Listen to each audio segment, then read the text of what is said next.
और Pandora box खुल गया। दुनिया की मारूफ शख्सियात के माली मामलात का नया पेंडोरा खुल गया है। पेंडोरा पेपर्स रिलीज कर दिए गए हैं। पाकिस्तान से 700 अफराद के नाम शामिल हैं। मुनस इलाही, फैसल वाडा की ऑफशोर कंपनियां भी सामने आ गई हैं, जबकि पंजाब के सीनियर वजीर अलीम खान की ऑफशोर कंपनी भी सामने आई है। वजीर खजाना शौकत तरीन की ऑफशोर कंपनी भी सामने आ गई है। पेंडोरा पेपर्स में साबिक वजीर खजाना इसहाक डार के बेटे का नाम भी शामिल है। पीपल्स पार्टी के रहनुमा शर्जील मेमन का भी नाम शामिल है। तो आपको बताते चले कि पाकिस्तान से 700 अफराद के नाम शामिल हैं, जिनमें मुनस इलाही, फैसल वाडा की ऑफशोर कंपनियों के हवाले से सामने आए हैं नाम उनके, जबकि पंजाब के सीनियर वजीर अलीम खान की ऑफशोर कंपनी भी सामने आ गई है। वजीर खजाना शौकत तरीन की भी ऑफशोर कंपनी सामने आई है, जबकि पेंडोरा पेपर्स में साबिक वजीर खजाना इसहाक डार के बेटे का नाम भी शामिल है। पीपल्स पार्टी के रहनुमा शर्जील मेमन का नाम भी सामने आ गया है। तो दुनिया की मारूफ शख्सियात के माली मामलात का पेंडोरा बॉक्स खुल गया है। ये पेंडोरा बॉक्स यानी कि पेंडोरा लीक्स है और ये रिलीज कर दिए गए हैं पेपर्स, जिनमें से पाकिस्तान के 700 अफराद के नाम शामिल हैं, जिनमें मुनस इलाही, फैसल वाडा, और इन दोनों के नाम इसलिए शामिल है क्योंकि इन दोनों की ऑफशोर कंपनियां भी सामने आई हैं और लोगों की भी ऑफशोर कंपनियां सामने आई, जिनके अंदर पंजाब के सीनियर वजीर अलीम खान भी शामिल हैं। वजीर खजाना शौकत तरीन भी शामिल हैं, जबकि पेंडोरा पेपर्स में साबिक वजीर खजाना इसहाक डार के बेटे का नाम शामिल है और पीपल्स पार्टी के रहनुमा शर्जील मेमन का नाम भी शामिल है।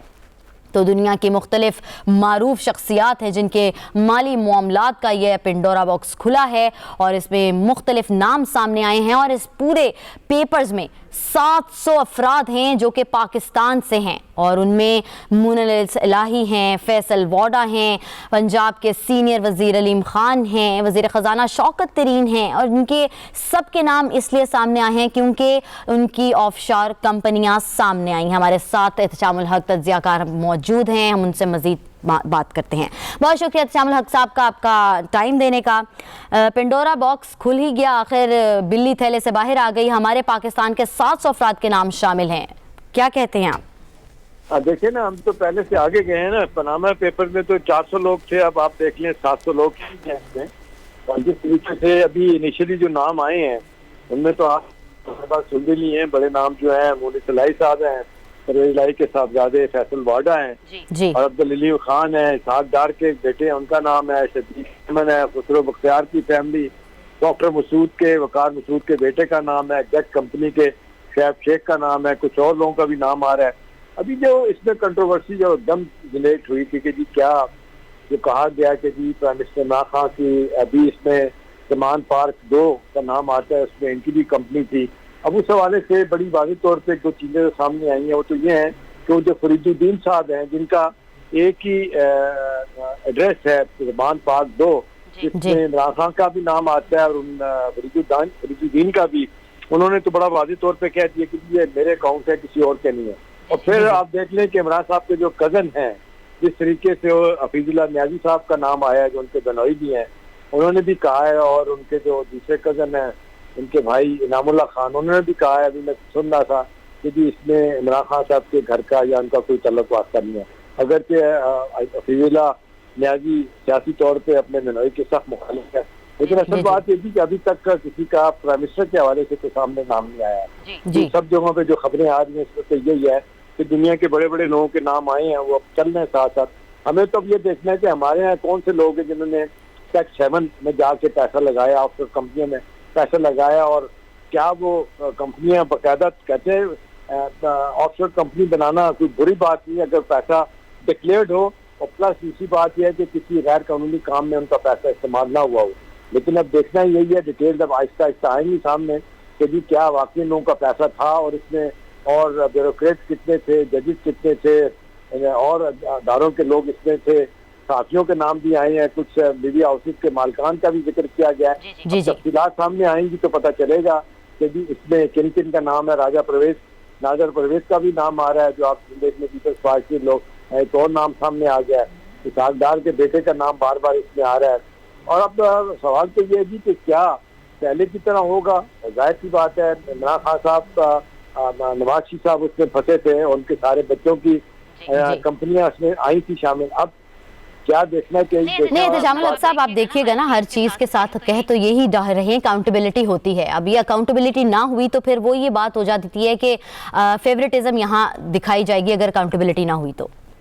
देखिए वो तो लगेगा। अभी जिस तरीके से प्रीएम्प्ट किया है बड़े सारे लोगों ने, एहसन इकबाल साहब ने तो बड़ा वाज़ेह तौर पे इल्जाम लगाया है कि जी प्राइम मिनिस्टर की कंपनी है, उन्हें रिजाइन करना चाहिए। इसी तरह कुछ और लोगों ने भी बात की। अब सवाल तो ये है कि जी चीजें सामने ब्लैक एंड व्हाइट आ जाएं, और दूसरा ये कि दाग धोना पड़ेगा हमारे एहतसाब के अदारे को कि भाई वैसे आप देख लें 400 लोगों का नाम था, 2 लोगों का नाम आया, नवाज शरीफ साहब नायल हुए, जहांगीर तरीन साहब नायल हुए, उसमें बहुत सारे लोग सियासतदान भी थे और ब्यूरोक्रेट भी थे। कहाँ गए वो लोग? बिजनेसमैन से कहाँ गए? किसी ने नहीं पूछा। लोग यही सवाल कर रहे हैं कि उसको क्यों नहीं नैब ने मंत्री के अंजाम पर उनके केसेस पहुंचाए।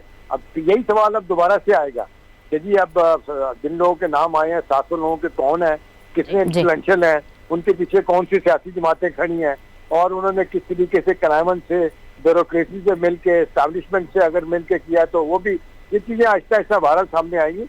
लेकिन एक चीज है कि जिस तरीके से पाकिस्तानी सियासत में कल के हलचल मची हुई थी, और अपोजिशन के लोग तो कह रहे हैं कि जी अभी नाम ही नहीं आया प्राइम मिनिस्टर का, तो इन्होंने क्यों बोलना शुरू कर दिया फवाद चौधरी ने भी और शहबाज गिल ने भी। लेकिन वो तो कह रहे हैं क्योंकि नाम आया था, अब जमान पाक 2 का फरीदुद्दीन साहब का उसमें नाम है, वो कहते हैं दोनों साइड से जो रास्ता लगता है उनमें एक ही घर के एक घर के दो घर हैं, उनका एक नंबर आता है मकान का नंबर, तो इसलिए उसको ये नहीं कह सकते कि प्राइम मिनिस्टर का भी नाम है। बहरहाल अच्छा तजामुल हक साहब बताइएगा, कानूनी हैसियत के हवाले से अगर बात करें तो वो किस तरह से होगा? ऑफशोर कंपनियां अगर तो डिक्लेयर नहीं की जाती तो मेरे ख्याल से मुश्किल में हैं। अगर तो कोई वजीर है और कोई मतलब सीट के ऊपर है और उसने डिक्लेयर नहीं की हुई तो वो मुश्किल है और वो हॉट वाटर्स में है। मतलब मैं ये जानना चाह रही हूँ कि ये कानूनी हैसियत क्या है इन पेपर्स की? देखिए कानूनी हैसियत तो बड़ी वाज़ेह तौर पे है। पहली तो बात यह है कि अब ये बात पेंडोरा लीक्स में सामने आई है कि 2 बड़े मुल्क इनमें हैं, बरतानिया और अमेरिका का भी नाम आ गया है कि इनके जो है ना डिफरेंट आइलैंड और ऑफशोर कंपनी है, वहाँ पे इल गॉटन मनी लॉन्ड्रिंग का पैसा और टैक्स से चोरी किया हुआ पैसा वहाँ पे जाता है। ठीक है जी। अब सवाल ये नहीं है, सवाल ये है कि पैसा तो जाता है, इसमें लोग हैं भी। $10 बिलियन की स्टेट डिपार्टमेंट अमेरिका कहता है पाकिस्तान से हर साल मनी लॉन्ड्रिंग होती है। अब इनको साबित किसी ने आज तक किया है? ये चीजें साबित नहीं हो सकती। क्या हमारे एहतसाब का दायरा, उसके बाद हमारी सुपीरियर अदलिया ने इसके ऊपर कोई नोटिस दिया या केसेस गए मंत्री के अंजाम तक पहुंचे? वो नहीं हुए।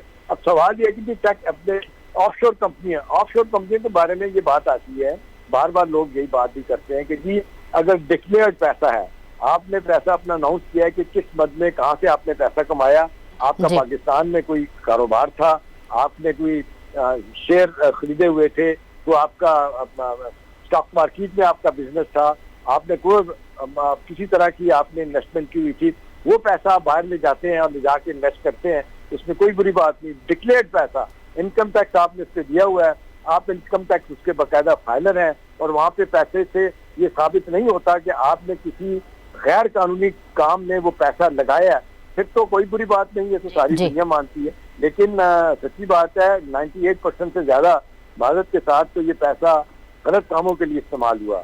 वहाँ पे लोगों ने इनलीगल प्रॉपर्टी दी। अभी जिस तरीके से नवाज साहब के दोनों बच्चों का नाम आया था पनामा में, और मरियम नवाज का भी नाम आया था, और कितनी मुश्किल आज तक उनके पेश आई, आज तक वो एक रसीद नहीं दे पाए और फंसे हुए हैं। और जहांगीर तरीन साहब भी आप देखने फंसे हैं, उनका भी नाम था, और वो भी आपने देखे नवाज साहब के बाद वो भी नाहल हो गए थे सियासी तौर पे।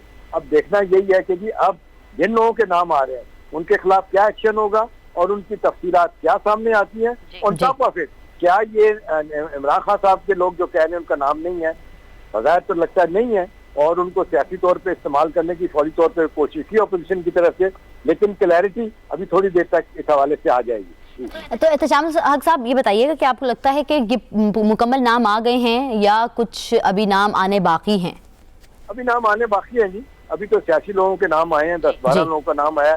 जहांगीर तरीन साहब का भी, अपना शौकत तरीन साहब जो हमारे वजीर खजाना है, उनका भी नाम आया। वो क्लैरिफिकेशन दे रहे हैं कि उनका सिल्क बैंक था, वो बता रहे हैं कि जी मैंने बनाई थी कंपनी, ये सिल्क बैंक में इन्वेस्टमेंट के हवाले से इन्वेस्टमेंट आए, तो उसके लिए हमने कंपनी बनाई थी। वो कह रहे हैं साबित कौन कहता है डिक्लेयर की अनडिक्लेयर की, ये $1 मिलियन क्वेश्चन है। जी ठीक है, हमारे साथ ही रहेंगे। हमारे साथ इस्लामाबाद ब्यूरो चीफ सलमान अली अवान भी हैं, उन्होंने भी हमें ज्वाइन किया है। सलमान, बताइएगा, पिंडोरा लीक्स निकल आया, किन के नाम आए हैं, जिन जिन के आए हैं उनके अलावा जो पेंडिंग नाम हैं अभी आने हैं, कुछ अपडेट है आपके पास? जी बिल्कुल, जैसे कि शाम साहब ने अभी कहा कि नाम आने बाकी हैं, तो जो नाम पाकिस्तान के हवाले से भी आए हैं उसमें भी कुछ खास अभी ज्यादा क्लैरिटी नहीं है। 10 से 12 बड़े लोगों के नाम सामने आए हैं, लेकिन सबसे इम्पोर्टेंट बात जिसका हवाला शाम साहब ने भी दिया वो यही है कि अभी नाम सामने आने के ऊपर, जैसा कि हमने पनामा लीक्स के अंदर देखा था कि 400 के करीब लोगों के नाम पाकिस्तान से सामने आए थे, लेकिन उसमें सिर्फ 2 बड़ी शख्सियात जो है, साबिक वज़ीर आज़म नवाज शरीफ, उनकी फैमिली, और इसी तरह जहांगीर तरीन जो है, वो हमने देखा कि उनके खिलाफ कार्रवाई हुई और वो पाकिस्तान के अंदर जो है पॉलिटिकली जो है वो नाअहल करार दे दिया गया। लेकिन सवाल यही है कि जो मॉरल स्टैंडर्ड और जो हाई बार इमरान खान साहब ने, जो कि आज पाकिस्तान के वज़ीर आज़म है, उन्होंने मुकर्रर की थी, जिस तरह से उस वक्त वो सामने आए थे और जिस तरह से उस वक्त उन्होंने मुतालबा किया था कि पनामा लीक्स की जो है तहकीकात की जाए और जो लोग इसके अंदर मुलव्विस हैं उनको कैफरे किरदार तक पहुंचाया जाए, और जो भी मुलव्विस हो वो अपना पैसा सामने लाए और उस पैसे की रसीदें जो है वो पेश करे। अब देखना यह है कि अगर किसी हुकूमती शख्सियत के या जिस किसी भी शख्सियात के नाम सामने आए हैं, इंक्लूडिंग फाइनेंस मिनिस्टर, तो उनके हवाले से मौजूदा हुकूमत, जो कि इस वक्त वज़ीर आज़म इमरान खान की क़यादत में काम कर रही है, और उनका नारा या उनका एक मोटो जो है वो यही होता है कि छोड़ूंगा नहीं। तो अब देखते हैं कि वो जो पेंडोरा लीक्स के अंदर नाम सामने आए हैं उनको छोड़ूंगा नहीं वाली पॉलिसी के ऊपर किस तरह से अमल किया जाता है और उनके हवाले से क्या हुकूमत कोई कानूनी कार्रवाई करती है। ठीक है, हमारे साथ ब्यूरो चीफ इस्लामाबाद सलमान अली अवान मौजूद थे और सीनियर तज्जियाकार